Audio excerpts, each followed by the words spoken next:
तारीख के मुताबिक किला रोहतास शेर शाह सूरी ने गखड़ राजपूत और मुगलों की सरकोबी के लिए तामीर किया था। यह किला 175 एकड़ के रकबे पर फैला हुआ है। किले का छोटा हिस्सा बादशाह की रिहाइश जबकि बड़ा हिस्सा फौज के लिए मुख्तस था।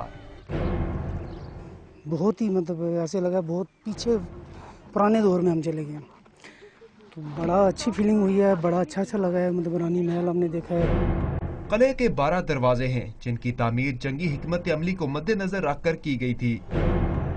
शेर शाह सूरी ने यह किला मुगल बादशाह हुमायूं का रास्ता रोकने के लिए तामीर किया था।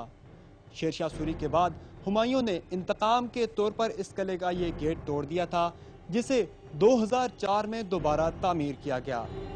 किला रोहतास का सबसे काबिल दीद और नाकाबिल शिकस्त हिस्सा 4 किलोमीटर तवील फसील है। किले में 3 बड़े कुएं भी खोदे गए। हुकूमतों की अदम तवज्जो के बायस इस अहम सकाफती विरसे की शान और शौकत में कमी वाक़ हो रही है। पंजाब गवर्नमेंट ने इसकी रेनोवेशन और देखभाल और मरम्मत के लिए तकरीबन 5 करोड़ का अगले साल के लिए बजट अप्रूव किया है, तो इंशाअल्लाह हम जुलाई से इस पर काम शुरू कर देंगे।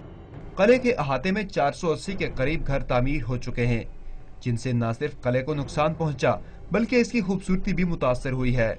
कैमरामैन खालिद मलिक के साथ समर अब्बास, टॉन न्यूज़, चेहलम।